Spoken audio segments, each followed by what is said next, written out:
Aí, meu pessoal do oitavo ano, bom dia. Uma aulinha rápida sobre Revolução Americana, tá? Tem muito material sobre isso, muito conteúdo sobre isso. Isso aqui é apenas uma aulinha para a gente começar a ver o que a gente vai estudar na sequência, beleza? Aqui temos uma foto, né? Então, dos dois lados americanos, lá do norte contra o lado do sul, tá? A bandeira é até diferente aqui também. Então, aqui estão vendo um mapinha, né, das primeiras 13 colônias aqui, tá? Então, Geórgia, Carolinas, Virgínia, Pensilvânia, Nova York, Maine, New Hampshire, Massachusetts, Rhode Island, Connecticut, Nova York, Nova Jersey e Maryland, tá? Então, assim, viram as colônias inglesas americanas. Então, durante os séculos 17 e 18, né, os puritanos saindo da Inglaterra, milhares de ingleses, escoceses, alemães e holandeses deixaram suas terras natais e se dirigiram para a costa leste do território americano, nos Estados Unidos, tá? E qual que é a diferença do norte e do sul, tá? No norte temos uma colonização de povoamento, tinha uma policultura, pequenas propriedades familiares, mão de obra livre, né? A atividade era realizada por artesãos e quase tudo voltado para o mercado interno, tá? Já o sul era de exploração, ou chamado também de plantations. Tinha monocultura, mão de obra escrava, né? Escrava negra. E isso tudo era voltado para o mercado externo, porque o clima lá era quente, né? E vendia as suas mercadorias para a Inglaterra, por isso não queriam independência. O pessoal lucrava vendendo para a Inglaterra, tá? Então é uma diferença muito grande entre os dois aí, tá? Então aqui temos o mapinha também com as colônias, tá? As colônias do norte eram compostas por puritanos que se sentiam obrigados a abandonar a Inglaterra pela imposição da religião contrária deles pela dinastia Stuart, tá? Os ingleses, né, afirmavam estarem cumprindo o desígnio divino, né, de construir um país novo, tá? Então aqui também temos alguns pontos importantes, né? Você vai ver mais tarde aí, tá? E com o passar dos anos, do tempo, né, os ingleses começaram a criar uma elite norte-americana. Então criaram escolas, universidades, né, assim a fim de diversificar, né, alguns domínios, tá? E por essa razão a colônia adotou um controle mais rigoroso da colônia. Com a pacificação interna, a Inglaterra passou a estabelecer mais presença na colônia para mostrar domínio, tá? Então aqui, né, você vai ver que, por exemplo, a Inglaterra começou a realizar um comércio triangular, tá? Entre a Europa, a África e a América. Então, aí começou o aumento de tensões, né, já que a Norte não aprovava o que o Sul fazia e também o Sul não aprovava o que o Norte fazia, tá? E aí começou-se também lá na Inglaterra, por conta disso, a chamada Guerra dos Sete Anos, tá? Então, quais foram os principais motivos? Né? A preocupação das potências europeias com o crescente prestígio e poderio de Frederico II, o grande rei da Prússia. Disputa entre Grã-Bretanha e França pelo controle comercial e marítimo das colônias das Índias e da América do Norte. Quem venceu foram os ingleses, tomando as terras francesas, tá? Situação econômica dos ingleses bastante complicada devido aos altos custos da guerra, tá? Então os ingleses tinham que tirar dinheiro de algum lugar, tá?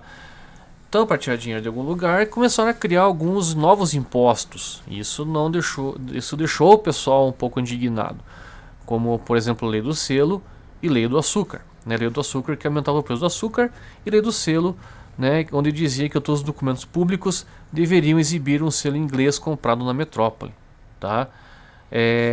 Só que teve reação, né? O colônia americano que dizia não ter participação do parlamento inglês e não admitia taxação de impostos, tá?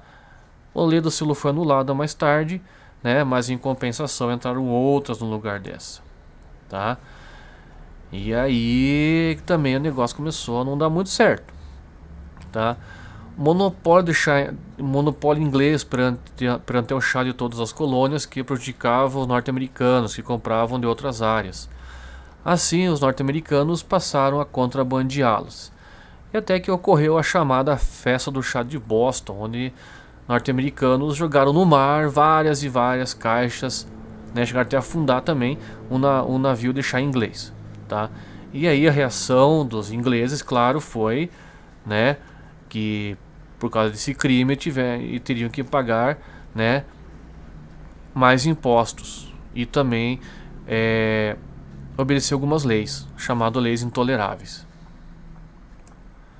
tá? Os norte-americanos pediram para que a Inglaterra parasse com o impedimento sobre o seu desenvolvimento, tá? Eles não podiam fazer nada. A Inglaterra, como era a metrópole deles ali, né, fez leis muito duras para eles, tá? E isso deu origem à Guerra de Independência. Então, Norte e o Sul estavam brigando, né, Guerra de Secessão e tudo mais, e o pessoal começou a desenvolver, né, a desenvolver a ideia de independência, tá? Então, a França apoiou os Estados Unidos, tá? E com muita guerra, né, em 1783 foi declarada a independência dos Estados Unidos e a assinatura do Tratado de Versalhes, tá? Então, um resuminho rapidinho, né? Então, essa Revolução Americana foi um movimento que, inspirado nos princípios iluministas, determinou o fim do domínio da Inglaterra sobre as chamadas 13 colônias americanas, tá? Antecedentes, causas, né? Estados Unidos até século XVIII tinha relativa autonomia em relação à Inglaterra. Colônias do Norte, poder de povoamento, tinha manufaturas, tinha um trabalho livre. Na do Sul, de exploração, latifúndio agroexportador, escravagismo, né? A Inglaterra contra as colônias também, Guerra 7 Anos. Colonos do Norte, contra colonos franceses, que é do Canadá também. Controle do comércio de peles e pesca, com consequências, aumento de impostos, tá? Surgiu, aqui estava ocorrendo também a Revolução Industrial na Inglaterra. Então, a Inglaterra queria vender mais produtos e então queria ampliar o seu mercado. Restrições mercantilistas aos colonos americanos, né? Então, com o chamado Pacto Colonial. Nós vimos a Lei do Açúcar, a Lei do Selo, né? Também, mais tarde, o Ato de Townshend, que é a taxação sobre muitos tipos de produtos, como vidro, papel, chá, e também, em consequência, nós iremos ver mais tarde, né, o massacre de Boston, tá? Aí, tá, os americanos começaram a querer, assim, já formar sua independência, tá? E por causa das leis intoleráveis, eles organizaram o chamado Primeiro Congresso da Filadélfia, tá? Para tentar acabar com as tarifas de restrições mercantilistas, né? Vetando o rei, tá? Aí não deu muito certo, começou uma guerra de independência e em 1776, né, foi formado o Segundo Congresso de Filadélfia. E aí assim que elaboraram a Declaração de Independência por Thomas Jefferson, com influência, né, do iluminista de John Locke, lá da Europa, tá? Com o apoio da França, Holanda e Espanha, os americanos, né, os americanos também venceram, tiveram a vitória em 1783, né, e assim formou-se também o Tratado de Paris, aqui, ó, tá? A Constituição Americana, né, determinou que seria uma república federalista, divisão de poderes, como vocês sabem, né, poder executivo, legislativo, judiciário, direito à liberdade, igualdade jurídica, propriedade e prosperidade, voto censitário ainda, né? Então, índios, negros e mulheres sem direitos constitucionais, tá? Mas, né, qual foi a importância do movimento, tá? Isso influenciou também outros movimentos de libertação da América, né? Coisas que ocorreram no século XIX, tá? Primeiro movimento que se inspirou no iluminismo e triunfou. Beleza, pessoal? Então essa aqui, por enquanto, foi uma pequena aula que nós iremos ver com mais calma em outro horário também, tá? Beleza? Obrigado!